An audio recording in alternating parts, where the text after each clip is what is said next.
গল্পটা কোনখান থেকে শুরু করব? আগে থেকে, না পরে থেকে, নাকি এখন থেকে? কোনটা হলে ঠিক হবে?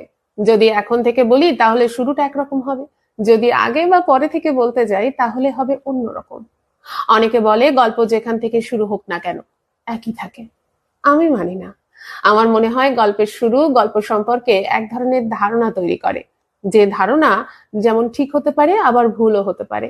সব থেকে বিপদ ঘটে যখন ধারণা হয় বিভ্রান্তিকর, আসল গল্পকে সে গুলিয়ে দেয়।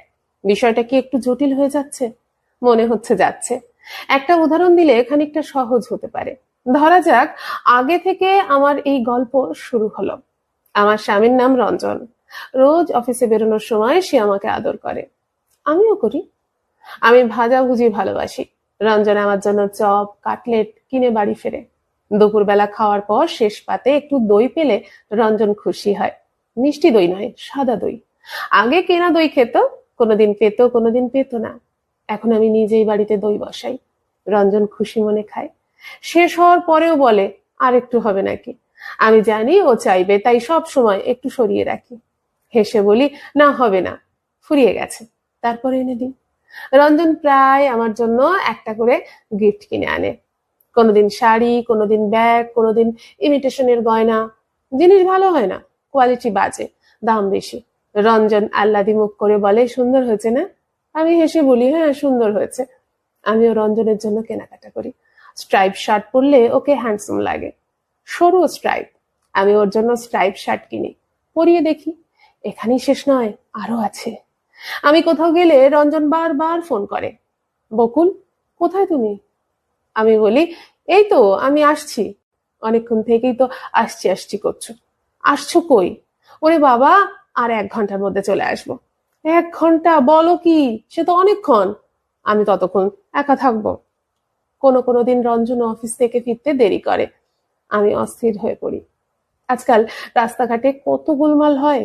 এই তো কদিন আগে মুম্বাইতে কি কাণ্ড হলো। কলকাতায় যে হবে না তার কি গ্যারান্টি? চিন্তা হয়। আমি রঞ্জনের জন্য ব্যালকনিতে দাঁড়িয়ে থাকি। রঞ্জন রাত করে বাড়ি আসে। দরজা খোলার পর ঘরে ঢুকেই ঘেমো গায়ে আমাকে অনেক কথা গল্প করে। আমি ঠেলে সরিয়ে দিই। নাক মুখ কুচকে বলি, মা গো যাও আগে বাথরুমে ঢোকো। বাথরুম থেকে এলে অনেক গল্প হয়। আমি ডান হাত মুঠো করে কিল দেখিয়ে বলি, এবার মার হবে, খেয়ে নাও। গল্পের এই শুরু থেকে মনে হচ্ছে আমার আর রঞ্জনের জীবন সুখে ভালোবাসায় একেবারে মাখামাখি। ভবিষ্যতেও আমরা এই মাখামাখি জীবন কাটাবো, তাই তো? গল্পটা কিন্তু মোটেও তা নয়, একেবারেই অন্যরকম। বিয়ের দিন থেকেই রঞ্জনকে আমার অসহ্য লাগতে শুরু করে। স্ত্রীর প্রতি তার এই গদগদ প্রেম দেখলে আমার বমি পায়, মাথায় আগুন জ্বলে। আরো কিছুদিন পর বুঝতে পারি তাকে আমি ঘৃণা করছি। গল্পের শুরু সেটা বুঝতে দেয়নি, সে বিভ্রান্ত করেছে। অনেকক্ষণ ধরে আমার সম্পর্কে একটা ভুল ধারণা তৈরি করেছে। সেই ধারণা হলো আমি একজন ভালো মেয়ে, চমৎকার বউ। অথচ এই গল্পটাই যদি পরে থেকে শুরু হতো তাহলে ধারণাটা হতো উল্টো। তখন শুরুটা হতো এরকম, রঞ্জন আজ দেরি করে অফিস থেকে ফিরবে। খানিক আগে সে আমাকে ফোন করেছিল। তার মোবাইলে অ্যাসাইন টোন আলাদা, রবীন্দ্রসঙ্গীত। সুখের বেদনা, সোহাগ যাতনা বুঝিতে না পারি ভাষা। মায়ার খেলার গান আমার ভালো লাগে না। রঞ্জনের আবার মায়ার খেলার গান খুব পছন্দের, সেই কারণে গানটা রাখা। গানটা জোগাড় করে রিংটোনে লাগিয়ে রেখেছি রঞ্জনকে খুশি করার জন্য। রঞ্জন ভুরু কুচকে বলল, তুমি মায়ার খেলার গান রাখলে কেন? তোমার তো মায়ার খেলার গান পছন্দ নয়। আমি হেসে বললাম, তোমার ভালো লাগে তাই। রঞ্জনও হাসলো, বলল, লাভ কি তাতে? আমি তো আর শুনতে পাবো না, তোমাকে বাইরে থেকে ফোন করব। বকুল তুমি বরং এমন ব্যবস্থা করো যাতে গানটা ভেতরে বাজে, আমি ফোন করে শুনবো, আমার ভালো লাগবে। আমি গাঢ় গলায় বললাম, না, তোমার ভালো লাগাটা আমার মধ্যেই থাকুক, তোমার ভালো লাগার থেকেও সেটা জরুরি। মোবাইলে মায়ার খেলার গান বাজলো। আমি তাড়াতাড়ি ফোন ধরলাম। রঞ্জন বলল, আজ আমার ফিরতে রাত হবে বকুল, তুমি খেয়ে নিও। আমার বুকের ভেতরটা ধড়াস করে উঠল। দেরি হবে? তাহলে কি রঞ্জন আজকে বাড়িতে আসবে না? মুহূর্ত খানিক চুপ করে থেকে নিচু গলায় বললাম, তুমি খেয়ে আসছো? না না, বাড়ি গিয়ে খাবো। বস চেন্নাই থেকে আসছে, এয়ারপোর্টে রিসিভ করতে যাব। ফ্লাইট যদি লেট হয়। তাই বলছিলাম তুমি খেয়ে নিও। আমি হাঁপ ছেড়ে বাঁচলাম, বললাম ঠিক আছে। তোমার বুকের চিনচিনে ব্যথাটা কেমন আছে এখন? রঞ্জন হেসে বলল, দূর, ওটা কিচ্ছু না, অম্বলের ব্যথা, কখন ভ্যানিশ হয়ে গেছে। তাও তুমি একবার ডাক্তার ঘোষকে একটা ফোন করে নাও তো প্লিজ।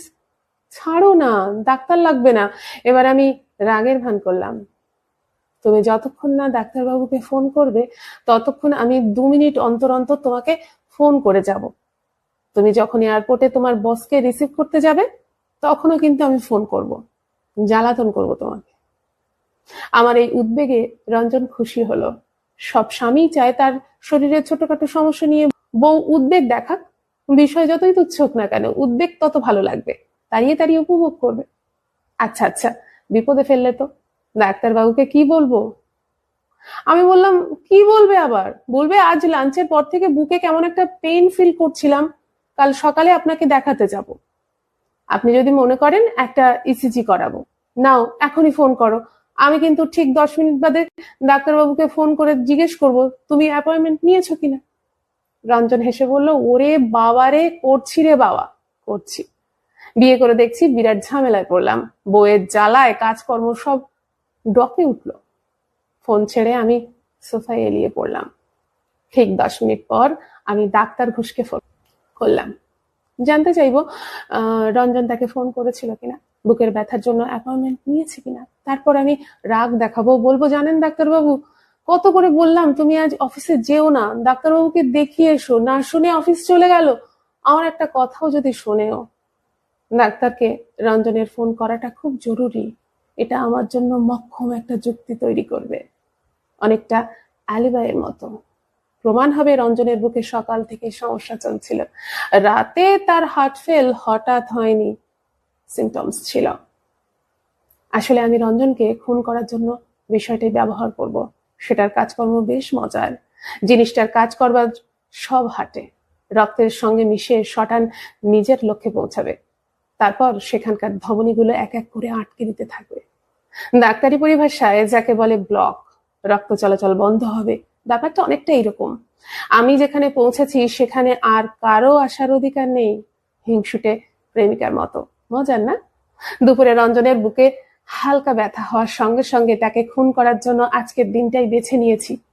রঞ্জনের বুকের ব্যথা কিচ্ছু না, নিছকে অম্বল, একটা জেলোসিল মুখে ফেলতেই ঠিক হয়ে গেল।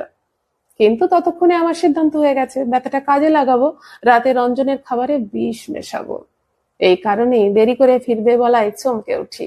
তবে বাড়িতে কি খাবে না, তাহলে বিষয়টা খাওয়াবো কি করে?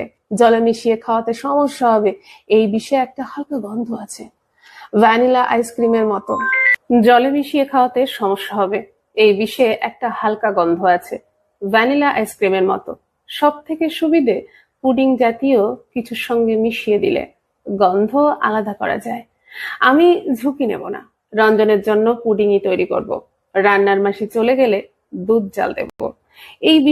এই বিষের খবর অনেক কষ্টে জোগাড় করেছি, সংগ্রহ করেছি ঝামেলা করে। মানুষ মারার পক্ষে জিনিস চমৎকার, পাকস্থলীতে প্রায় যায় না বললেই চলে, গেলেও দ্রুত রক্তে মেশে, ফলে পোস্টমর্টমে কিছু পাওয়ার সম্ভাবনা খুব কম। রঞ্জনের এই কেসটায় অবশ্য পোস্টমর্টম হওয়ার ব্যাপারটা নেই। ডাক্তার ঘোষকে দিয়ে আমি ডেথ সার্টিফিকেট লিখিয়ে নেব। উনি তো জেনেই যাচ্ছেন রঞ্জনের হার্টে সমস্যা হয়েছে, হার্ট ফেল নিয়ে সন্দেহ হওয়ার কোনো কথাই নেই। খুনের পর ডাক্তার ম্যানেজ করাটা খুনির জন্য সব থেকে গুরুত্বপূর্ণ। তিনি যদি মৃত্যুটাকে স্বাভাবিক বলে মনে করেন, সবটা জলের মতো সরল হয়ে যায়। এই বিষের কারণে হার্টের কাজ পুরোপুরি থামতে মাত্র 7-8 মিনিট সময় লাগে। শুনেছি শেষ দিকে সময়টা খুব কষ্টের। রঞ্জনের কষ্ট আমি চোখে দেখতে পারবো না, ওই সময়টা আমি থাকবো ছাদে। পাশের বাড়ির রজনী মল্লিক খাওয়া দাওয়ার পর অনেক রাত পর্যন্ত ছাদে পায়চারি করেন। বৃদ্ধ মানুষ, আমিও হাঁটবো আমাদের ছাদে। ভদ্রলোকের সঙ্গে টুকটাক কথা হবে, এটা হবে আমার দ্বিতীয় অ্যালিবাই। রঞ্জনের মৃত্যুর সময় আমি তার ধারে কাছে ছিলাম না। ঘটনাটা বিশ্বাসযোগ্য করার জন্য গত 3 সপ্তাহ ধরে আমি মাঝে মধ্যে রাতের দিকে ছাদে এসে রজনী মল্লিকের সঙ্গে কথা বলেছি। আজ যখন বলবো তখন রঞ্জন নিচে মৃত্যু যন্ত্রণায় ছটফট করবে। পরিকল্পনা কেমন? আচ্ছা, এবার গল্পটা সম্পর্কে কেমন ধারণা হচ্ছে? নিশ্চয়ই মনে হচ্ছে এটা একটা নিষ্ঠুর মেয়ের গল্প। মেয়েটির নাম বকুল। সে তার স্বামীর সঙ্গে বিশ্বাসঘাতকতা করেছে, তার সঙ্গে ভালোবাসার অভিনয় করেছে। তার কাছে ভালোবাসা নামক বস্তুটির কোনো মূল্য নেই। সেই কারণেই ভালোবাসা তার অসহ্য লাগে। ভালোবাসাকে সে ঘৃণা করে। সেই ঘৃণা এতটাই যে খুন পর্যন্ত করতে পারে সে। না, এটাও ঠিক হলো না। আমি ভালোবাসার কাঙাল। সেই ছোটবেলা থেকেই ভালোবাসার জন্য আমি ছটফট করেছি। আমার যখন 9 বছর বয়স, আমার মা আমাকে আর বাবাকে ছেড়ে চলে যায়। যে লোকটার সঙ্গে সে চলে যায়, আমি তাকে খুব পছন্দ করতাম। জন্ম থেকেই তার বাড়িতে আসা যাওয়া ছিল। বাবার বন্ধু মানুষটা। একদিনের বেশি 2 দিন না এলে কান্নাকাটি জুটতাম আমি। সেই কান্নাকাটি শুনে মা মাঝে মাঝেই রেগে যেত। বলতো, দুঘা দিয়ে একটা বাইরের লোকের জন্য এত সোহাগ কিসের তোর? যখন শুনলাম মা সেই বাইরের লোকটার সাথেই চলে গেছে এবং চিঠি লিখে গেছে আর কখনোই সে ফিরবে না, তখন এতটাই হকচকিয়ে গিয়েছিলাম যে দুঃখও করতে পারিনি। প্রথমে আমার বাবাকে আঁকড়ে ধরলাম আমি। 3 বছর পরে বাবা আবার বিয়ে করলো। ঠিকই করলো। তখন কি আর এমন বয়স বাবার? বিয়ের স্বাদ পাওয়া পুরুষ মানেই ওই বয়সে বিয়ে না করলে নানান সমস্যা হয়। বাবাও ঠিক করেছিল। কি মনে হচ্ছে? সেই বস্তা পচা গল্প, সেই সৎমা, সেই সৎ মায়ের অত্যাচার, খেতে না দেওয়া, কাপড় কাচানো, ঘর ঝাড় দেওয়া? হুম, না, একেবারেই তা নয়। আমার সৎমা মানুষটা ছিলেন ভীষণ ভালো। যতটা হলে একজন মানুষকে ভালো বলা যায় তার থেকেও বেশি। ঢলঢলে চেহারার, এক মাথা চুল, চোখ দুটো মায়া কাড়া। একটা বেশ মজার বিষয় ছিল, আমার সৎমা ছিলেন একজন স্নান বিলাসিনী মহিলা। শীত গ্রীষ্ম সব ঋতুতেই অনেক আয়োজন করে স্নান করতেন। সময়ও নিতেন অনেক। গরমের সময় আগে কল খুলে জল ভরে রাখতেন বালতিতে। ছাদের ট্যাঙ্কের জল গরম, তাই ঠান্ডা করার ব্যবস্থা। শীতে আবার জল গরম করে নিতেন। প্রথম দিকে বাইরে থেকে কেটলি করে জল গরম করে বাথরুমে ঢুকতেন। পরে বাবা একটা ইলেকট্রিক তার কিনে দিলেন। তারের একদিকে রড। রড বালতিতে জলে ডুবিয়ে সুইচ দিলেই জল গরম হয়ে যেত। স্নান করার আগে আমার সৎমা বাথরুমের ভিতরেই জল গরম বসাতেন। রোজ তেল, সাবান, শ্যাম্পু মাখতেন। স্নান করার শেষে বাথরুম থেকে যখন বেরোতেন, ফুরফুরে গন্ধ বের হতো তার গা থেকে। তবে এ সবই ছোট কথা। বড় কথা হলো উনি আমাকে খুব ভালোবাসতেন। সেই ভালোবাসা ছিল আমার অসৎ। সতের উল্টো অসৎই হয়। তাছাড়া যে মা 9 বছরের মেয়েকে ছেড়ে পালায়, সে অসৎ ছাড়া কি? মায়ের থেকে অনেক অনেক বেশি ভালোবাসতো আমাকে এই মহিলা। এই মহিলা যেন আমাকে সর্বক্ষণ হাতের তেলোর মধ্যে রাখতে চাইতেন।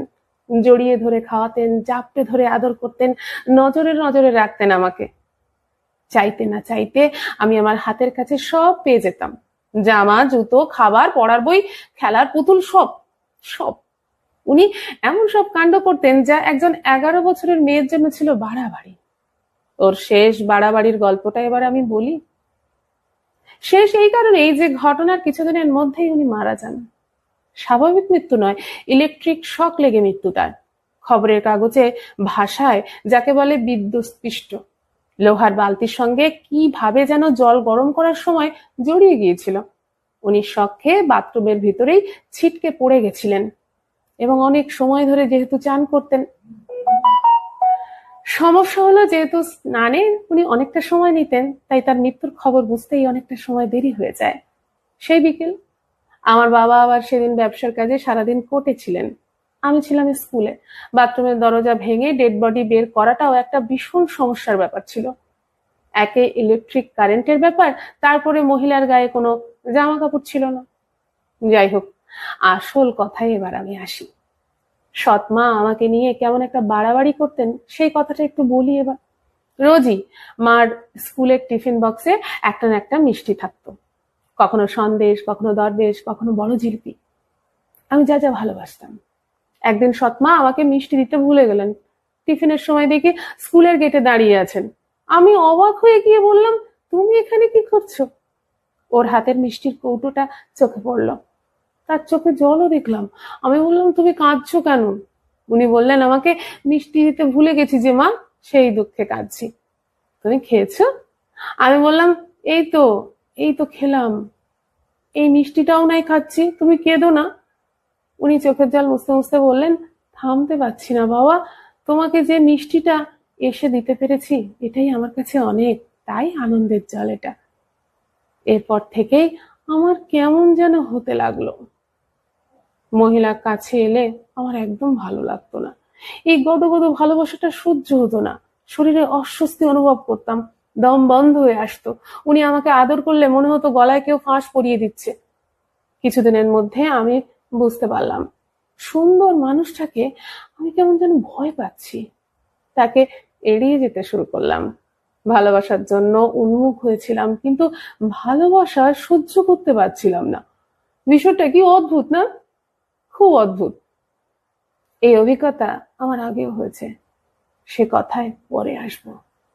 যাই হোক, সৎ মায়ের মৃত্যুর পর আমি ভালোবাসার ফাঁস থেকে বেঁচে গেলাম, মুক্ত হলাম একেবারে। ও, একটা ছোট্ট কথা বলতে ভুলে গেছি। সেই ভয়ঙ্কর ঘটনার দিন বাথরুম থেকে ডেড বডি সরানোর সময় পুলিশ আবিষ্কার করলো জল গরম করবার ইলেকট্রিক তার একদিকে ছেঁড়া। ব্লেড দিয়ে চিরলে যেমন ভাবে ছিঁড়ে যায়, অনেকটা সেরকম। পুলিশ নিশ্চিন্ত হয়, লোহার বালতির কোনায় লেগে ঘষা খেয়ে পুরনো তার তো, তাই কেটে গেছে। সেখান থেকেই সরাসরি কারেন্ট চলে এসেছে বালতির মধ্যে এবং জলে। বাবা মাথা নামিয়ে বলতে লাগলেন, উফ, আমি যদি জানতাম, উফ, আমি যদি জানতাম। পুলিশ অফিসার ভালো মানুষ, সহানুভূতির সঙ্গে বললেন, আগে থেকে যদি সব জানা যায় তাহলে তো আর অ্যাক্সিডেন্ট গুলো ঘটতোই না। দুঃখ করবেন না, যা হওয়ার ছিল তাই হয়েছে। প্রথমে আমি একটু ঘাবড়েই গিয়েছিলাম, ব্লেডের কথাটা যদি ওঠে, না উঠতে হাঁপ ছেড়ে বাঁচলাম। যদিও তেমন চিন্তার কোনো কারণ ছিল না, কারণ জ্যামিতি বক্সে রাখা ব্লেডটা আমি স্কুলের ডাস্টবিনে ফেলে এসেছি। ভগবান আমাকে যেমন অনেক কিছু দেননি, তেমনি আবার অনেক কিছু দিয়েছেন। ছোট থেকে আমি লেখাপড়া খুব পছন্দ করি। নিজের ক্লাসের থেকেও বড়দের বই ঘাঁটি, অঙ্ক বিজ্ঞান আমার বড় প্রিয়। ত্রিভুজের কোণ, বৃত্তের ব্যাসার্ধ নিয়ে পড়ে থাকতে আমার বেশ ভালোই লাগে। ভালো লাগে আলোর ছোটাছুটি, শব্দের প্রতিধ্বনি, ইলেকট্রিক কারেন্টের কেরামতি জানতে। লোহা আর জলের মধ্যে দিয়ে গেলে বিদ্যুৎ যে মানুষের মারতে পারে তা আমি বই পড়েই জেনেছি। দুনিয়ার ভালো কথা সব বইতেই লেখা থাকে। ব্লেডের দুশ্চিন্তা কেটে গেলে আমি হালকা মনের সৎ মায়ের জন্য অনেকক্ষণ সময় ধরে কাঁদলাম। যাই হোক, একটা জরুরি কথা বলতে অনেক হাবিজাবি কথায় চলে গেলাম। তাহলে একটা জিনিস প্রমাণিত হলো বলুন, গল্পের শুরু যাই বলুক না কেন, আমি ভালোবাসা, স্নেহ, আদর, যত্ন পাইনি, এই ধারণাটি কিন্তু ঠিক নয়। এবার ধরো যাক গল্পটা শুরু হলো শেষ থেকে, তাহলে কেমন হয়?